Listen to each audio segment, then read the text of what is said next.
They did not come back. This is where the story begins.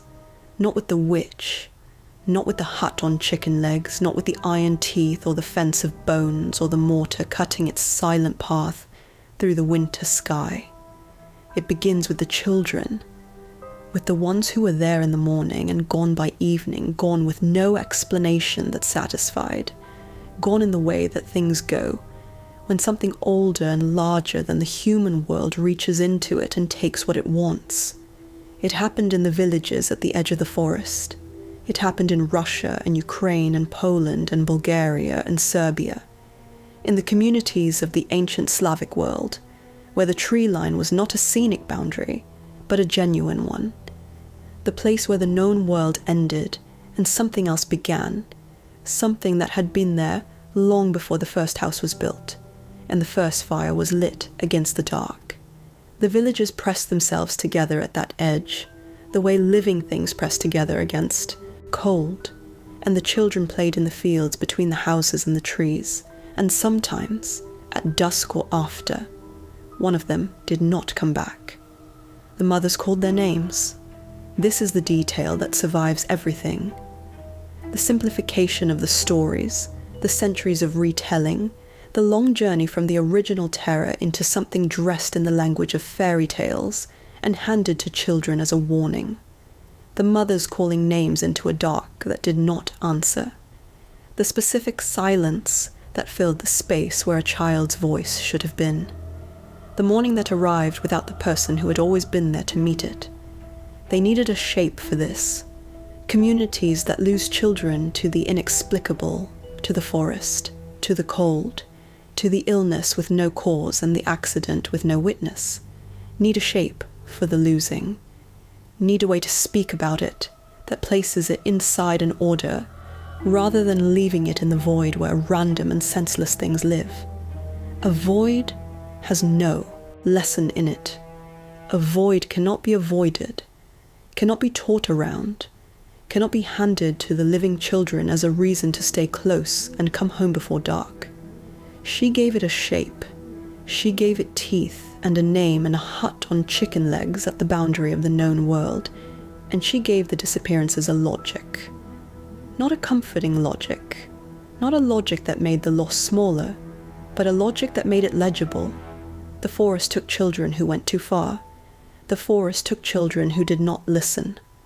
The forest took children through the agency of something ancient that had been at the boundary since before the boundary had a name, something that was not cruel in the simple way of things, that want only to destroy, but was absolute in the way that the forest itself is absolute, indifferent, patient, operating by rules that predate every human agreement about what is fair.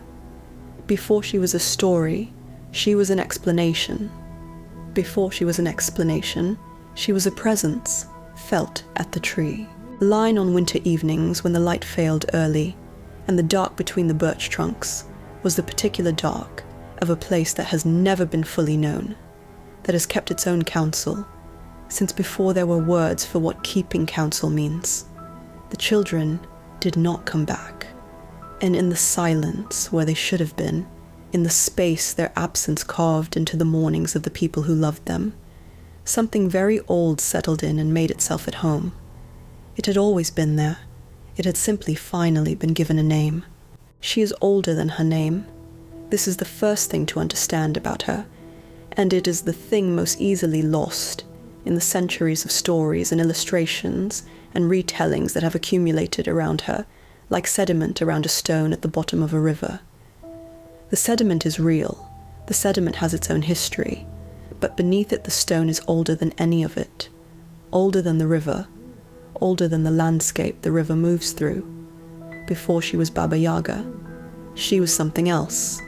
Before she was something else, she was a principle, the embodiment of something the ancient Slavic world understood about the nature of existence, something it knew with the bone-deep certainty of people who live close to the land, and the dark and the turning of seasons that do not care whether you survive them.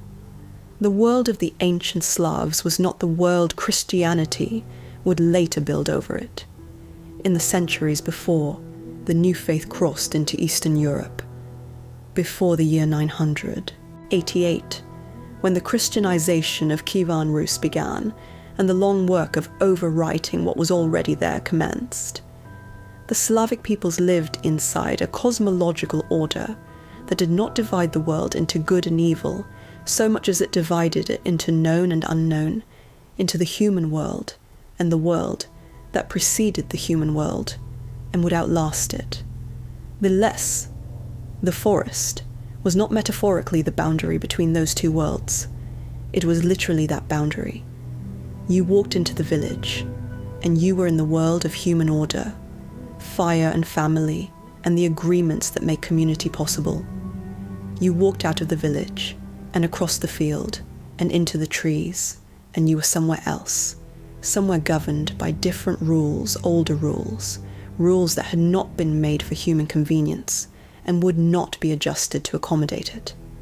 In this world, there were forces that required acknowledgement, not worship in the sense the new faith would bring, not the bowing down, the submission, the singular relationship between the human and the divine, but acknowledgement, recognition, the understanding that certain things existed in the world with their own nature and their own power and their own demands, and that the correct response to these things was not avoidance, but correct behavior in their presence. The female principle of that boundary, the figure who stood at the threshold between the world of the living and the world of what came before and after living, was already ancient when the first stories about her were told. She appears in fragments of pre-Christian Slavic religious practice connected to the Mokosh, the Earth Mother goddess who spun the threads of human fate, who was associated with the moist dark earth and the spinning of wool and the specific female knowledge of what grows and what dies, and what the difference is between them. She appears in the crone aspect of the triple goddess figure that recurs across Indo-European religious traditions.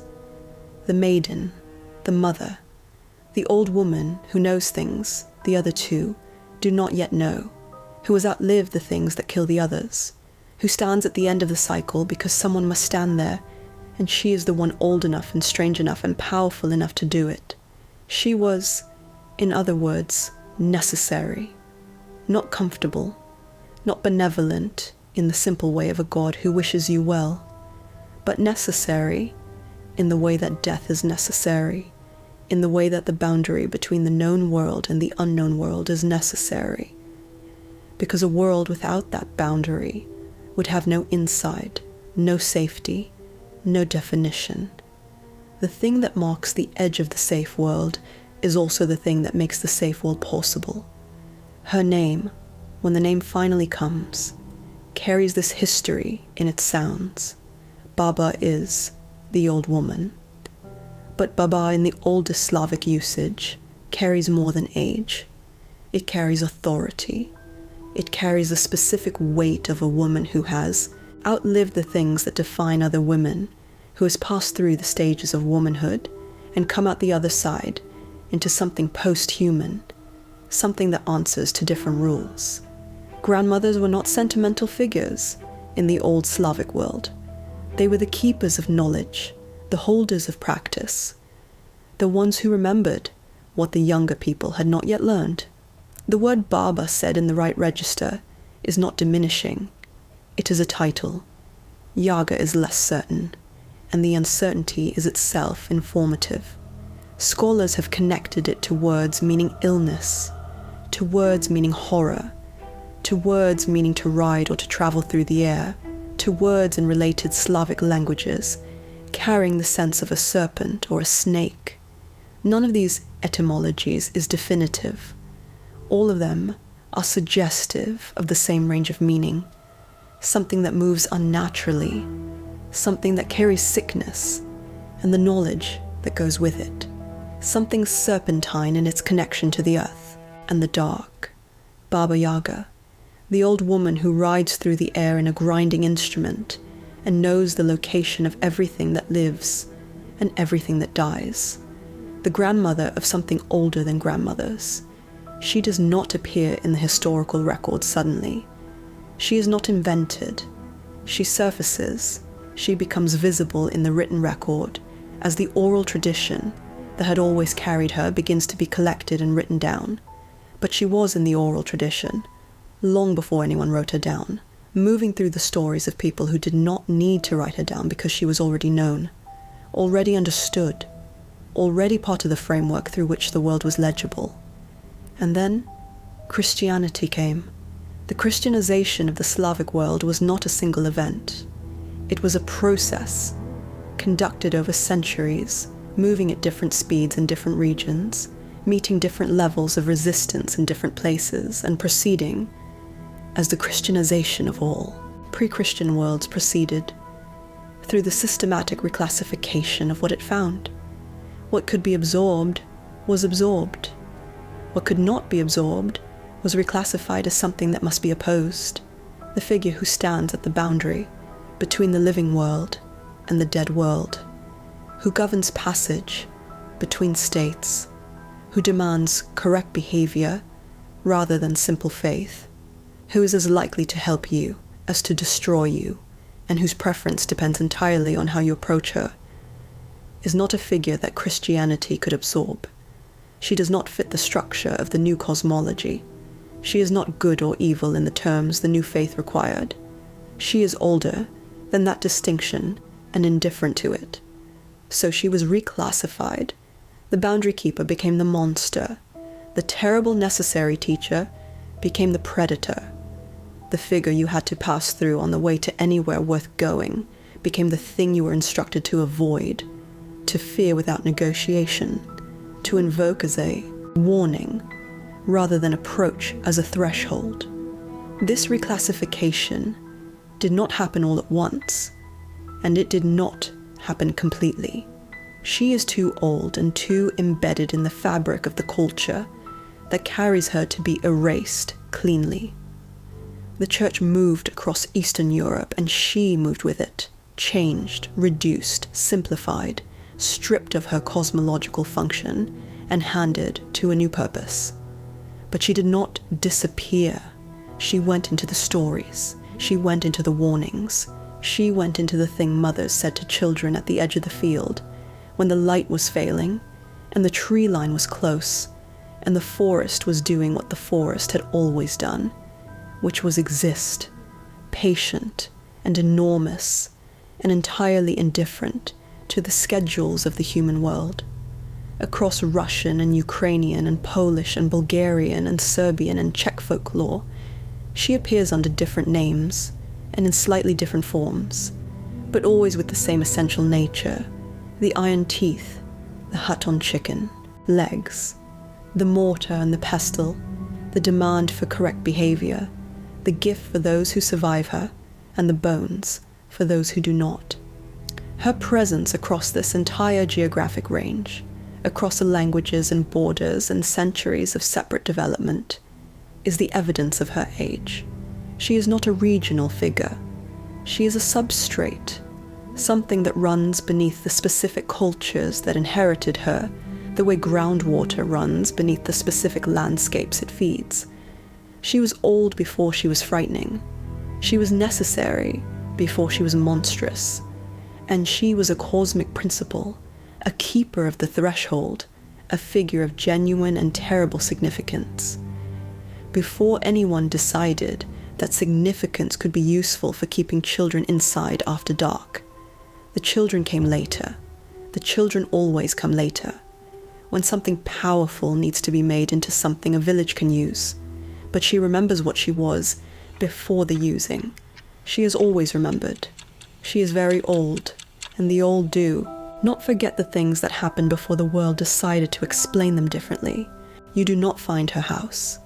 Her house finds you. This is not a figure of speech. In the canonical tales, across hundreds of recorded versions spanning centuries of oral tradition, the hut on chicken legs does not wait in a fixed location to be discovered by a traveller who knows where to look. It appears when it is needed, which is to say, when someone has gone far enough into the forest that the forest has decided they deserve to meet what lives at its center. The hut is not a destination, it is a consequence. It sits in a clearing that was not there a moment ago. The trees open around it, the way a hand opens to reveal what it has been holding. And there it is, small and dark and wrong in the way that things are wrong when they have been built by something that understands function completely and aesthetics not at all. The logs it is built from are black with age, black with the specific patina of wood that has been absorbing the atmosphere of a very particular place for a very long time. The roof sags with the comfortable sag of something that has not fallen and will not fall, that has its own relationship with gravity that differs from the one governing ordinary structures. The windows are dark. The windows are always dark, which is not the darkness of a house whose fire has gone out, but the darkness of something that does not need light in the way that requires windows. And beneath it, the legs. Not chicken legs in the diminished, almost comic sense that the phrase produces in a language stripped of its original weight. The legs of the hut in the oldest descriptions are enormous, scaled to the structure they support, jointed and scaled and possessed of the restless quality of living things that are being asked to be still. They do not hold the hut off the ground by much, just enough to suggest that the hut is not resting on the earth, but crouching above it, maintaining the option of movement, keeping its relationship with the ground provisional. The hut can move. It has moved. It turns. This is the thing the traveller must know before approaching. The hut turns its back to visitors. It stands with its doorway facing the forest, facing inward, facing away from the human world, presenting only its windowless rear wall to anyone arriving from the direction of ordinary life. And the turning is not accidental. The hut is oriented toward the world of the dead, toward the Nav, the Slavic underworld that exists in the cosmological direction away from the human world. To enter the hut is to turn around, to face the direction the hut faces, to cross from one orientation to another. There are words that must be spoken, specific words, preserved across the tail variants with the precision of something that was never decorative, never optional. Izbushka, izbushka. Stand with your back to the forest and your front to me. The diminutive form, izbushka, little hut, is not affection, it is protocol. The correct address, the correct acknowledgement, the verbal key that the boundary requires before it will turn and show its face. If you speak the words correctly, the hut turns. The grinding of those enormous jointed legs on the forest floor is a sound that the tales describe consistently, a sound between the creak of old timber and the movement of something living that has been asked to reorient itself. Not entirely comfortable with the request, but compliant with the form of it. The doorway appears. The threshold is there, and before the threshold, the fence. The fence of bones surrounds the hut, the way a garden fence surrounds a house. The same function, the same domestic logic, the boundary that separates the interior space from the exterior world. But the bones are human. The skulls mounted on the posts at the fence's corners are human. And the eye sockets of those skulls glow in the dark with a light that does not flicker the way firelight flickers, that burns with the steady, patient illumination of something that is not consuming anything, but simply existing in its final form. These are not trophies. This is a common misreading, the misreading of someone who has arrived at Baba Yaga through the children's version and brought the children's version's assumptions with them. In the original cosmological logic of her domain, the skulls on the fence are not displays of violence or warnings of predatory intent, though they function as warnings incidentally.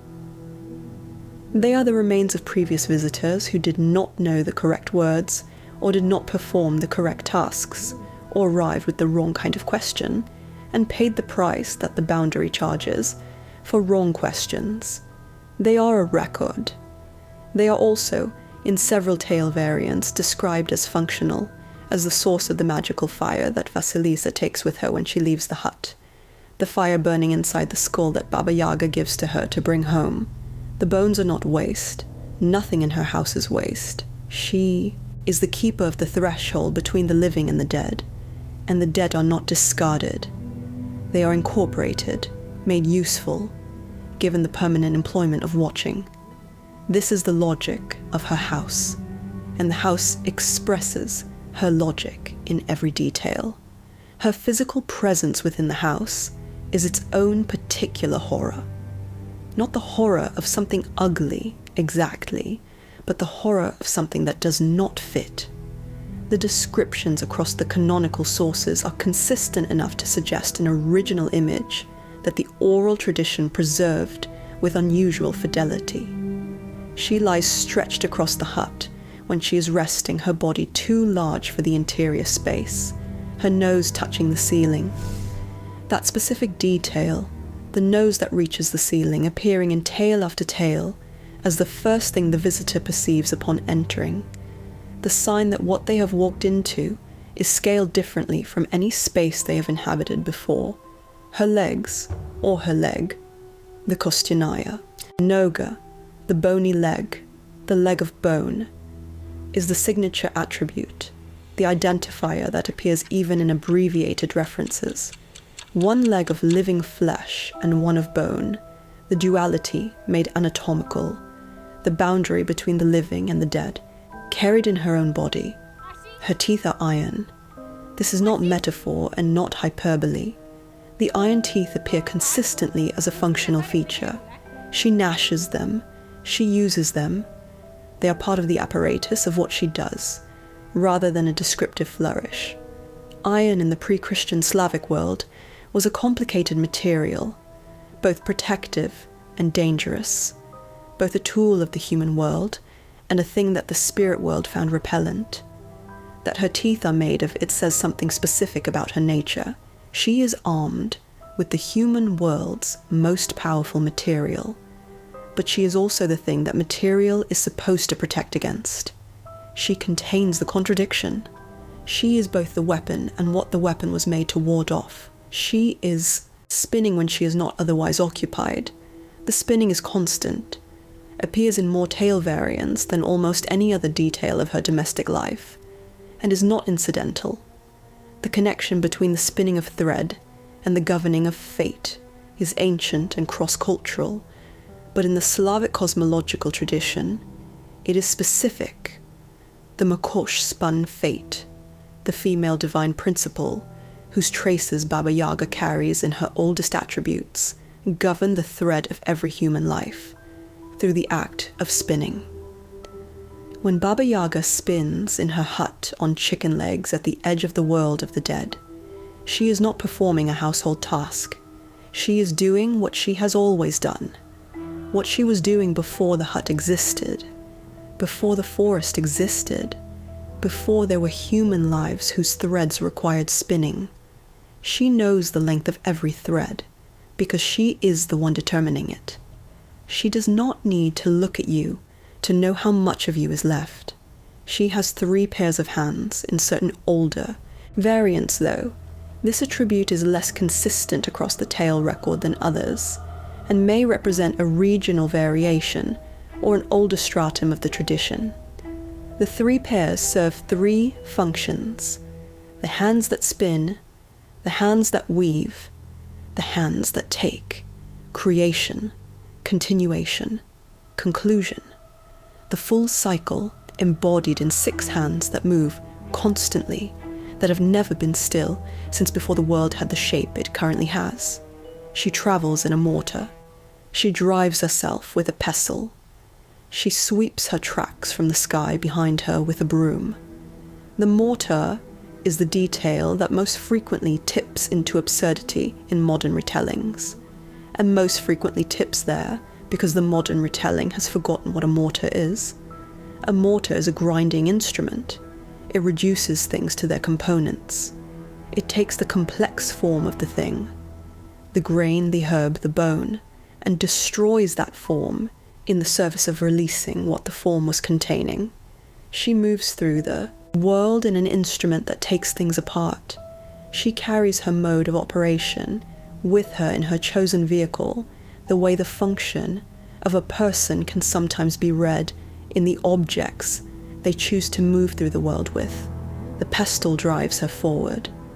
The broom removes the evidence of her passage. She arrives, she does what she does, and the sky closes behind her as though she was never there.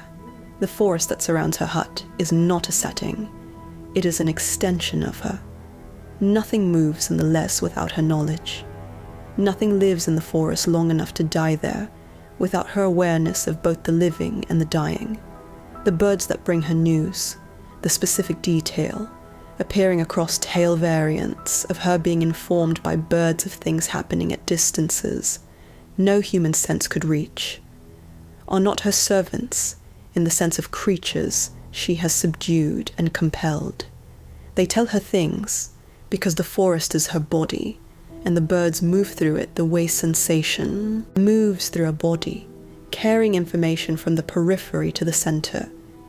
She does not need to travel the forest to know it.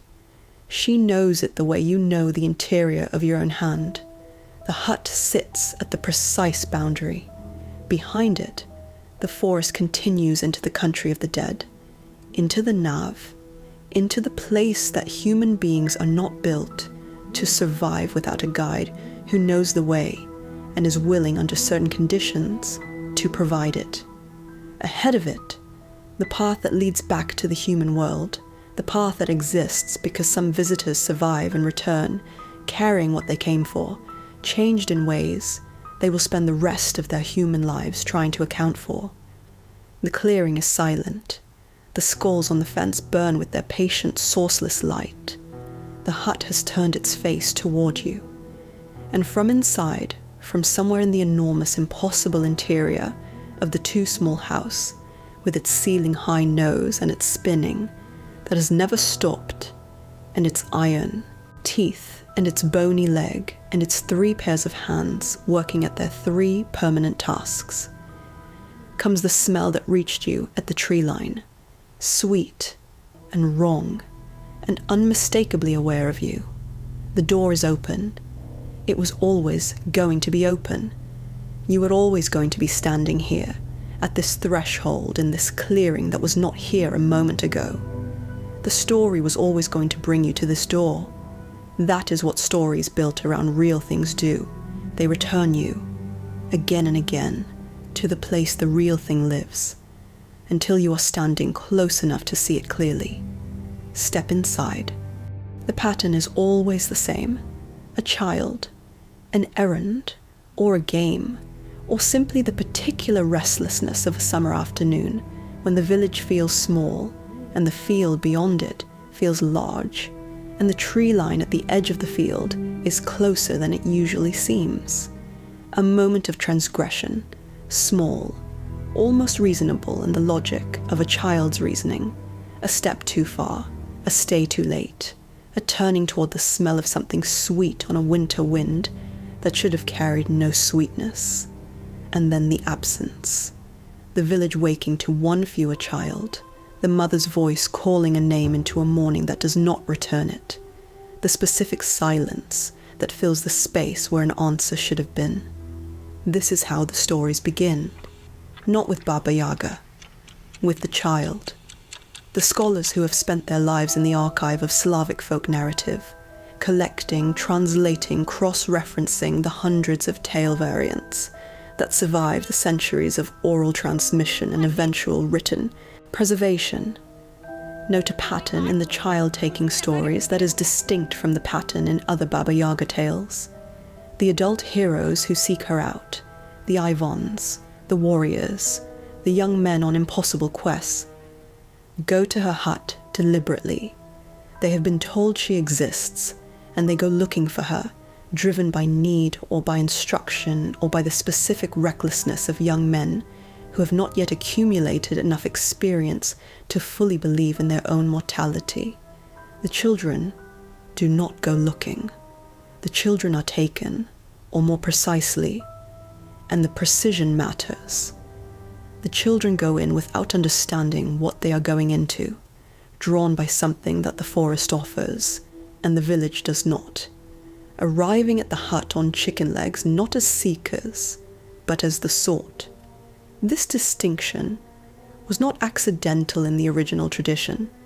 It encoded something true about the nature of childhood in the forest, and the specific danger of not yet knowing what you do not know.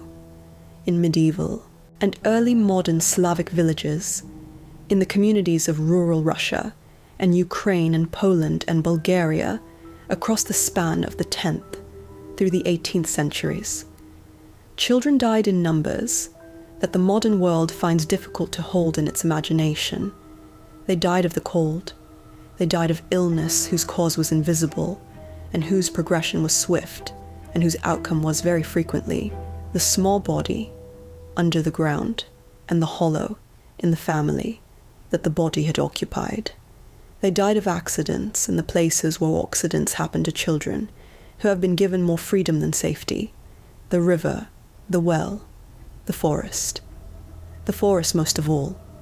A child who wandered into the less and did not return was not a rare event. It was a recurring one. The forest was genuinely dangerous in ways both explicable and not. Wolves and exposure, and the simple geography of a place where a small person could become lost and stay lost, where the trees closed behind you and the direction back to the village became indistinguishable from all other directions.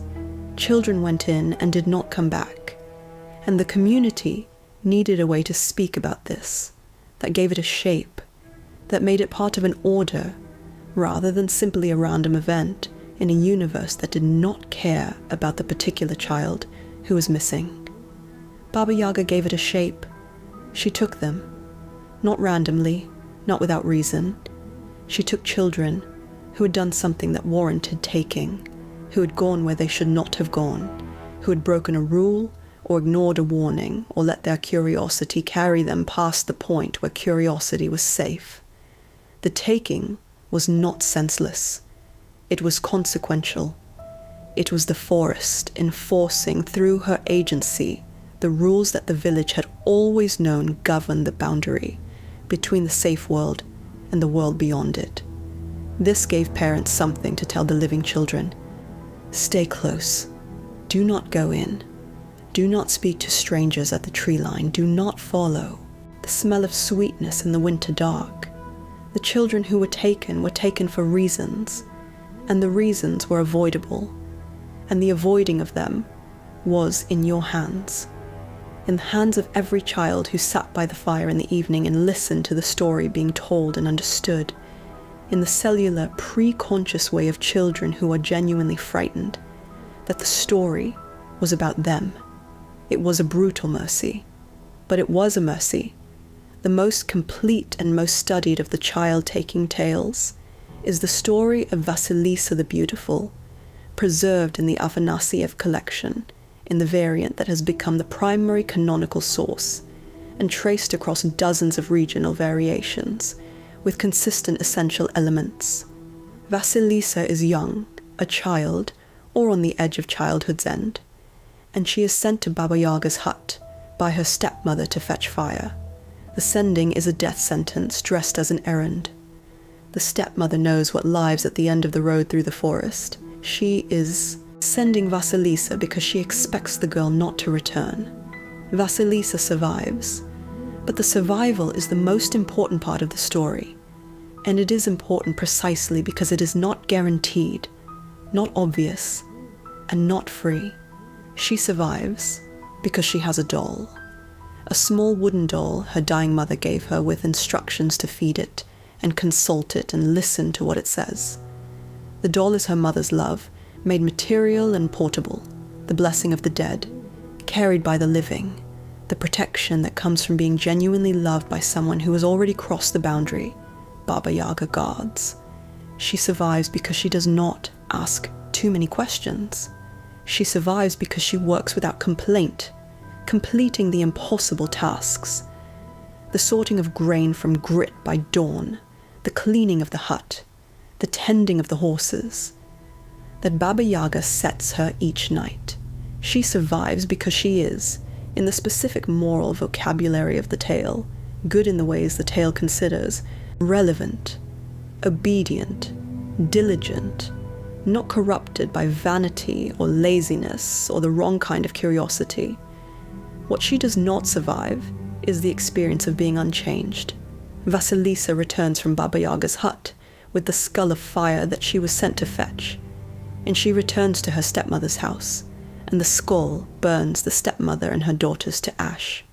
Vasilisa is free, and she goes on to marry and to prosper, and the story ends where fairy tales end. But the ending is not the point. The point is what she carries back from the forest. Not only the fire, but the knowledge. The specific knowledge of someone who has been inside the hut and spoken to the thing that lives there and done what it demanded, and come back through the threshold with the understanding that the threshold is real, and the rules governing it are real, and the cost of being unable to meet them is permanent. She went in a girl who did not know what she did not know. She came back as someone who knew. The children who came back from Baba Yaga were always described this way. Across the tale variants, quieter, older in their faces than the days they had been absent could account for, knowing something they could not explain and would not try to explain, the knowledge sitting behind their eyes with the particular weight of things that have no equivalent in the vocabulary of ordinary life. Their mothers held them and felt the new weight, and were grateful for the return, and did not ask what the weight was made of, because the answers that lived in those forests were not the kind that made mornings easier. The children who did not come back were the other lesson. The tale record is full of them, though their stories are shorter. A few sentences in the archive where Vasilisa has chapters, a name and an errand and an absence, where other tales have a journey and a test and a return. A boy sent to the forest for firewood, who came back to the tree line and then did not come back further. A girl who followed something she saw at dusk across the field and was not there in the morning. A child who went to the well at the forest's edge at the wrong hour and came home with a fever that had no cause and did not break. These are the stories that the archive preserves in fragments, and the fragmentation is its own kind of information. These stories were not told to completion, because completion required something that could not be given, a resolution, a lesson that could be applied. The children who did not return did not leave behind a usable story. They left behind a warning that was also a void, a place in the narrative where the return should have been and was not, and the void was filled with the only thing available to fill it, her name. She took them. This was the sentence.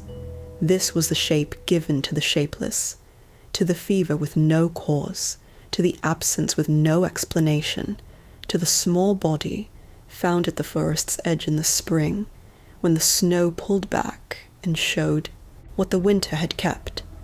Baba Yaga took them, and the ambiguity that makes her more frightening than a simple predator, the ambiguity that runs like a cold current through even the most terrible of the child-taking tales, is this: she did not always take them to destroy them.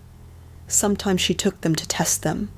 Sometimes she took them because the boundary required crossing, and they had, in their wandering or their recklessness or their pure unlucky timing, arrived at the boundary before they were ready for what crossing it cost. Sometimes they were gone for days and came back and could not say where they had been. Sometimes they were gone for a week and returned knowing things that village children should not have known. The names of plants that healed, the words that turned aside certain kinds of harm, the specific knowledge that lives on the other side of the places where ordinary knowledge runs out. The line between taken to be destroyed and taken to be changed was not a line that anyone watching from the village could see clearly in advance. This is the most precise terror of her. She is not predictable in the simple way of a monster that wants what monsters always want. She is unpredictable in the complex way of something that is making decisions, that has criteria, that is evaluating what arrives at her threshold against a standard that has nothing to do with the values, preferences, or the heartbreak of the people who love them. She is fair in the way that the forest is fair, entirely and without care for what the fairness costs. The children who came back never quite came back all the way. Something stayed. Something remained in the hut on chicken legs at the edge of the country of the dead. Something given over in the testing. Something the threshold required and kept. Something whose absence the children carried in their changed faces and their new silences for the rest of their lives, without ever being able to name it or explain it or put it down. Their mothers held them close in the evenings and listened to the forest and did not ask. The forest did not explain itself. It never had. It was very old, and it had been taking what it took and keeping what it kept long before there were mothers to hold the ones who returned, long before there were names for what lived at its center and rules for approaching it, and stories to tell at night to the children who were still there. It would be taking still, long after the stories stopped being told.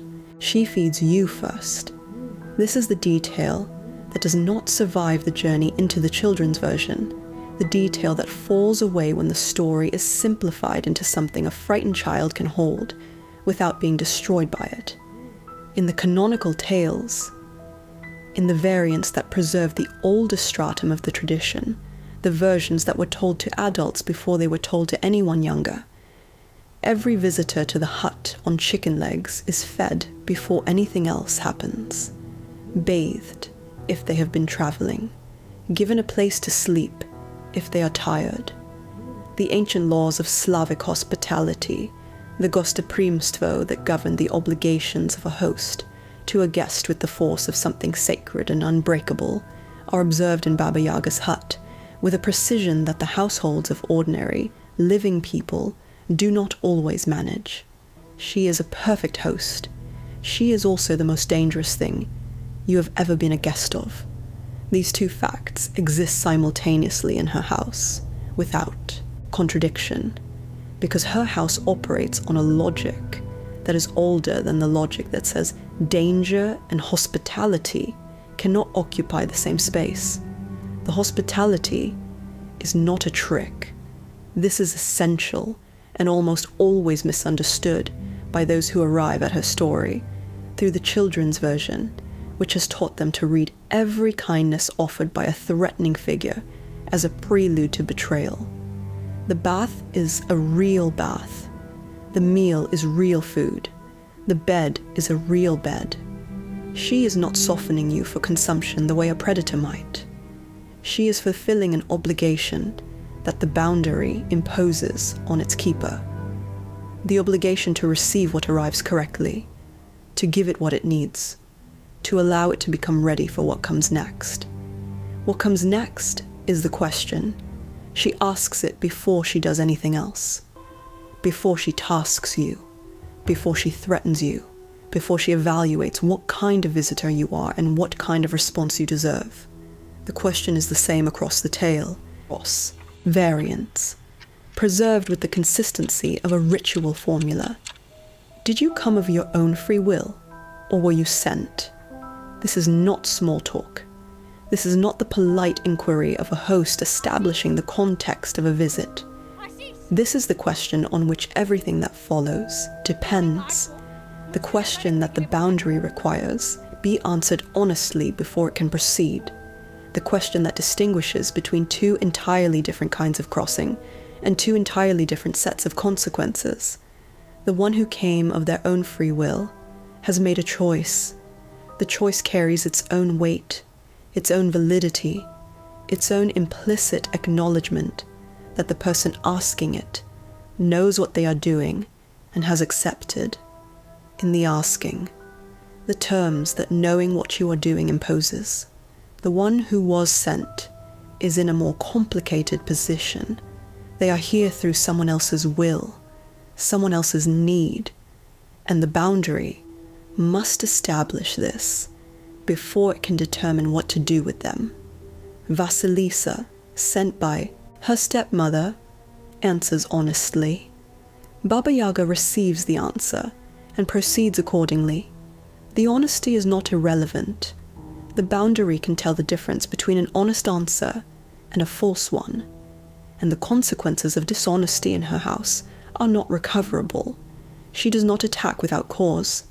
Every tale in the archive supports this. She is not a predator who waits for prey.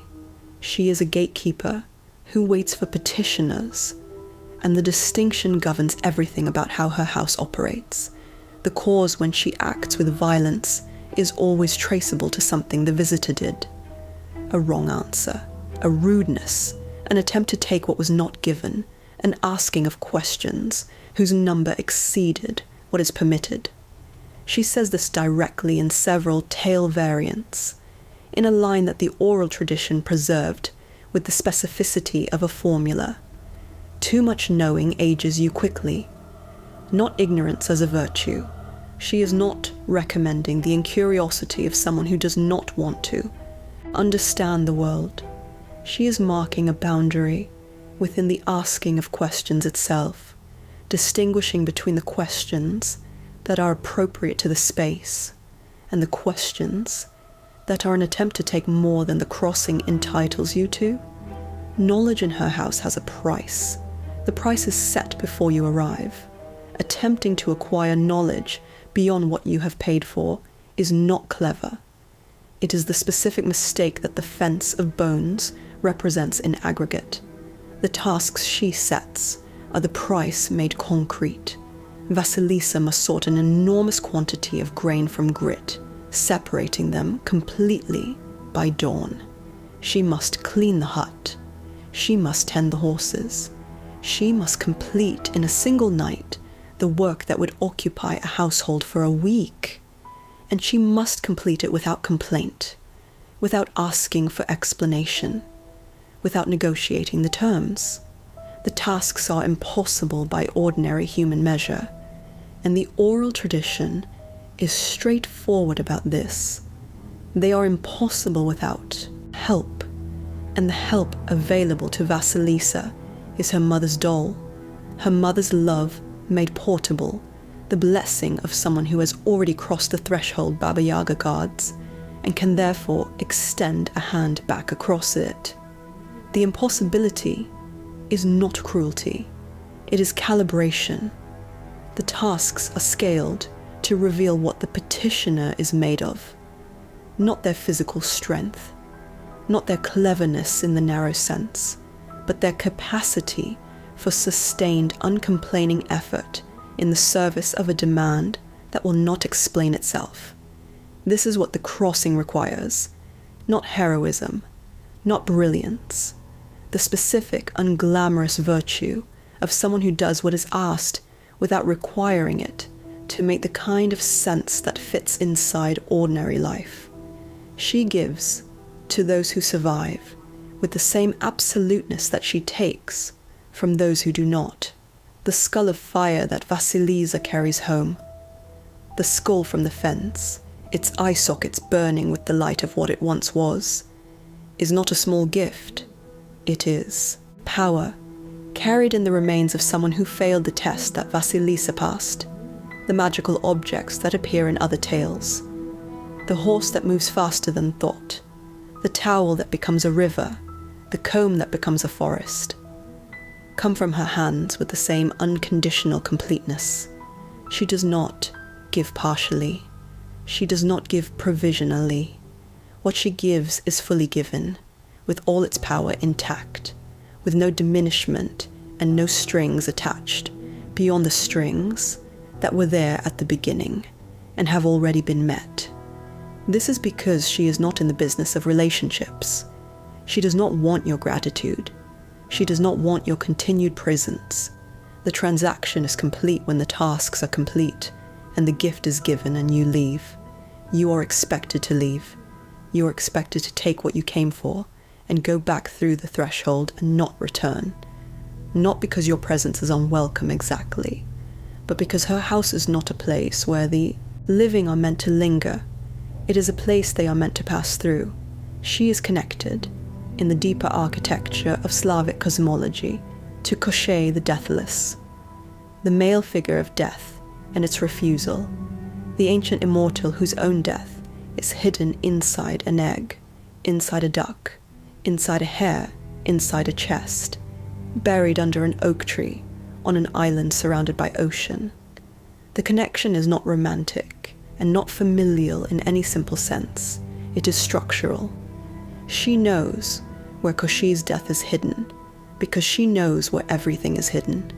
She knows the location of every hidden thing in the world, the way she knows the location of every living thing in the forest, completely, without effort, because the knowing is part of what she is, rather than something she acquired. She is older than Koschei's deathlessness. She was old when he discovered that death could be hidden. She watched him hide it, the way she watches everything with her permanent attention and her spindle turning. She commands the riders, the white horseman who passes her hut at dawn, the red horseman at noon, the black horseman at night. They are hers, in the sense that they move in her domain, and she is aware of their movement, and they do not pass without her knowledge. She does not command time in the sense of controlling it. She commands it in the sense of presiding over it, of being the fixed point around which it moves, of being the thing that was there before the first dawn, and will be there after the last one. The riders mark the hours for the human world. For her, they mark the passage of something she observes without being subject to it. She is not diminished by time. She is not aged by it in the way that ages things. She is old in the way that the forest is old, not deteriorating, not approaching an end, but accrued, layered, compounded into something denser and more itself with every passing century. The human world changes around her. Kingdoms rise and fall, languages shift, and merge and separate. The stories are told and retold and simplified, and handed to children and taken back and told again. She remains, spinning, waiting, receiving what the forest delivers, to her threshold. Her house has rules, because she is not a monster. She is a system. The most frightening thing about her, the thing that the children's version cannot preserve because it is too complex, too uncomfortable, too resistant to the simple lesson of stay inside and obey, is that she is fair, absolutely fair, pre-humanly, cosmically, terrifyingly fair. She does not take what she is not owed. She does not give what has not been earned. She does not make exceptions for the beloved or the beautiful or the desperate or the young. Fairness, when it operates outside human scale, when it has no warmth in it, when it applies its standard with the same consistency to the child of 7 and the warrior of 30 and the old woman who has nothing left to lose. Fairness at that scale is indistinguishable from cruelty. She does not consider it cruelty. She does not consider it anything.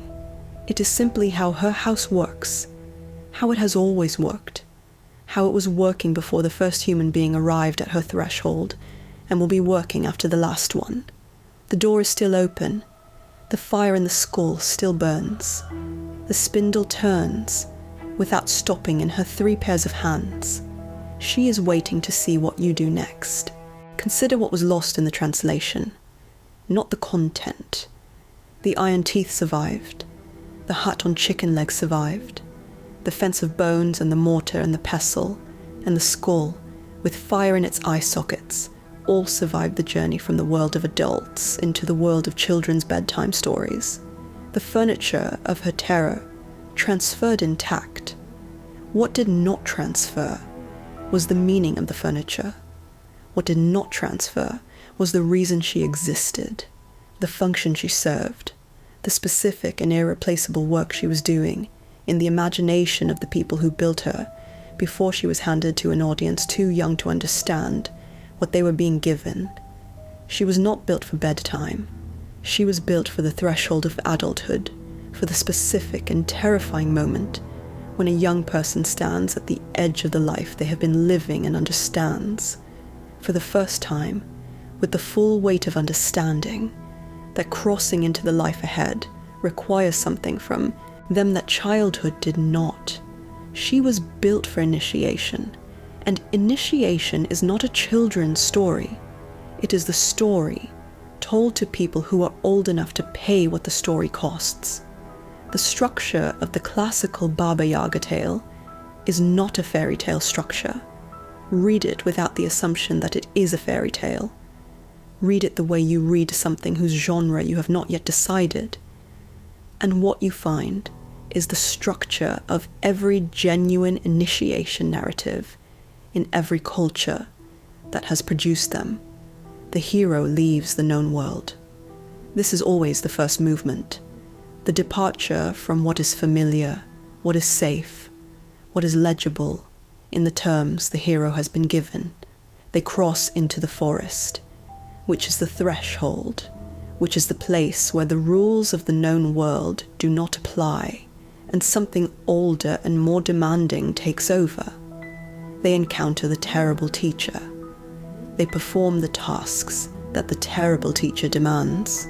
Tasks scaled not to their current capacity, but to the capacity they are required to develop in order to complete them. And they return, if they return, transformed, carrying something they did not have before, unable to fully explain what happened to them, older in their faces than the days they were gone can account for. This is not a story about a child in dangers. This is a story about a person becoming something they were not yet. The danger is the mechanism of the becoming. Baba Yaga is not the antagonist. She is the necessary instrument. The pre-Christian Slavic world understood this in the bone-level way of cultures that still conducted genuine initiation, that still had rites of passage, that involved real removal from the community, real isolation, real encounter with something frightening and demanding and impossible to fake your way through. Young people on the edge of adulthood were separated from their families and taken into the forest and subjected to experiences designed to break open the person they had been and make space for the person they were required to become. The experience was frightening. It was meant to be. The fear was not incidental to the initiation. It was the active ingredient, the thing that forced open the places where transformation enters. Baba Yaga was the presiding figure of that threshold. She was the terrifying teacher who waited in the forest for the young person who had been sent there or had arrived there by their own readiness. And what she offered was the most valuable thing available, the test that proved you were ready, administered by someone who could not be deceived and would not lower the standard. The tasks she sets are not arbitrary cruelties. They are the specific competencies that the crossing requires, the sorting of grain from grit, the capacity for patient, careful discrimination, the ability to distinguish one thing from another in conditions of darkness and under the pressure of a deadline. The cleaning of the hut, the willingness to do necessary work without requiring it to be dignified or acknowledged, the tending of the horses, the management of something powerful that does not belong to you and will not forgive careless handling. These are not household chores. They are the fundamental competencies of an adult human being moving through a world that will demand all of them, often simultaneously, often without explanation. She was, in other words, the best teacher available, accessible only to those willing to approach her correctly, willing to do what she demanded, willing to pay the price of genuine knowledge with genuine effort.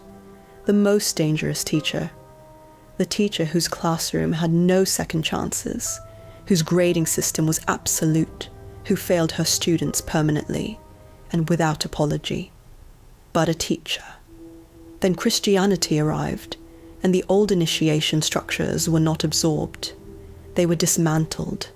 The church moving across Eastern Europe in the centuries following 988 brought with it a different account of how a person crosses from one state of being into another. Baptism, not the forest. Confession, not the impossible task. The community of the faithful, not the terrifying isolation of the threshold. The new system had its own rigors, its own demands, its own machinery of transformation. But it did not need Baba Yaga. It did not have a place for the figure who presided over the old threshold, who demanded the old payment, who operated by the old rules. And what the new system did not need, it reclassified. The boundary keeper became the predator. The necessary teacher became the monster. The figure you had to pass through on the way to anywhere worth going became the thing you were instructed to avoid, to fear without nuance, to invoke as a warning to the disobedient, rather than a guide to the ready. The iron teeth and the fence of bones remained. Those details were too deeply embedded to remove, but the meaning behind them was stripped away and replaced with something simpler and more useful for the purposes of a world that needed its children compliant rather than initiated. She was handed to the children. Alexander Afanasiev, the 19th century Russian scholar whose collection of folk tales is the primary canonical source for the Baba Yaga we know today, was working from oral traditions that had already been through centuries of this reclassification. His collection, published between 1855 and 1863, preserved the tales with a rigor unusual for the period. He did not sanitize as aggressively as the Brothers Grimm sanitized the German tradition, and the Baba Yaga that emerges from his pages retains her moral complexity, her hospitality alongside her hunger, her capacity for genuine gift-giving alongside her capacity for destroying those who fail her. The ambivalence is still there in Afanasiev. The old teacher is still visible beneath the monster, but the versions that circulated afterward, the versions told specifically to children, the versions that made their way into illustrated books and nursery collections, and the bedtime stories of mothers who had themselves been told these stories as warnings. Those versions did something to her that Afanasiev did not quite do. They removed the ambivalence. They made her appetite the whole of her character. They kept her scary because she was useful scary, because a frightening story told at bedtime serves the very practical purpose of a child who stays inside the house and does not wander toward the tree line after dark. But they removed the part of her that was frightening for a reason, the part that said the fear is the beginning of something, not the end of it. The children's version teaches, stay close, do not stray, obey the rules of the village and the rules of the house, and do not go into the forest. This is a useful lesson. It kept children alive in a world where the forest was genuinely dangerous, and children who wandered into it genuinely did not always come back.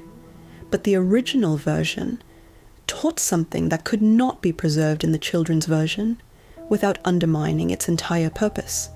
It taught, when you are ready, when you have grown into the person who can survive the test, go in. Go in knowing what it costs. Go in with your mother's blessing in your pocket and your willingness to do the work without requiring it to be dignified. And go in understanding that what comes back from the forest is not the same as what went in, and that this is not a loss. The original version taught that the terrifying teacher is the most valuable one, that the threshold cannot be crossed without cost, that adulthood, genuine adulthood, the kind that knows what it knows because it paid for the knowing, is not given. It is earned in the place where something old and absolute and completely indifferent to your comfort demands that you prove you are ready. This is not a lesson for children. It never was. The children's version had to remove it because the children's version needed obedience. And this lesson is the opposite of obedience. It is the lesson of the person who has survived the test and come back through the threshold knowing that the rules of the safe world are not the only rules, that the boundary is real and crossable, that the terrifying thing at the edge of the known world is not only terrifying, she cannot be fully reduced. This is the last thing the history of her reclassification reveals, and it is the most important. Centuries of simplification, of handing her to children as a warning, of stripping away the initiatory function and leaving only the monster. And she is still here, still recognizable, still carrying the original ambivalence in her iron teeth and her 3 pairs of hands and her question about whether you came of your own free will or were sent. The scholars keep returning to her. The writers keep returning to her. The imagination keeps returning to her, finding in her the thing that the children's version could not contain and could not destroy. Something in her resists the reduction. Something in her insists on being more than a warning. She turns her hut to face you and opens the door and asks a question, and the question contains everything the children's version removed. The acknowledgement that you are here, that you chose to be here, or were compelled to be here, that the boundary is real and your crossing of it matters, and there is a difference between the person who arrived and the person who will leave. She was meant for the moment before adulthood, the moment when a person stands at the edge of the forest of their own life and understands for the first time that what is waiting in the dark is not only danger. She was meant to be survived. She was meant to change the people who survived her in ways that no gentler teacher could have managed. She was meant to be the proof that you were ready. The children's version took her teeth and called it kindness, but the teeth were the instrument of the test. The teeth were always the point. The forests are still there. The less does not shrink with time. It does not retreat before the expansion of the human world with the compliance of something that has accepted its own diminishment. It waits at the edge of every village that was ever built at the edge of something dark, at the boundary of every world that has ever tried to define itself by what it excluded. The forest waits with the patience of something that has no reason to hurry. Baba Yaga does not need the stories. She existed before them. She will exist after. The stories were ours, built to give shape to the thing at the edge of the known world, to give a name to what waited in the dark, beyond the lapsed hearth fire, to give the living a way to speak about the boundary, without being destroyed by the speaking. The fence of bones was never a trophy. It was a record. It was the forest's accounting of every life that arrived at the threshold, before it was ready, rendered permanent, given the final employment of watching. And at the edge of the hut, in the dark, behind the fence, something is still spinning, spinning without hurry, spinning the thread of every life that has ever walked too close to the tree line, every child who followed the smell of sweetness into the winter dark, every person who stood at the threshold of the forest of their own life and took one step further than safety permitted. The thread always runs out. It always has. And she has always been there, at the end of it.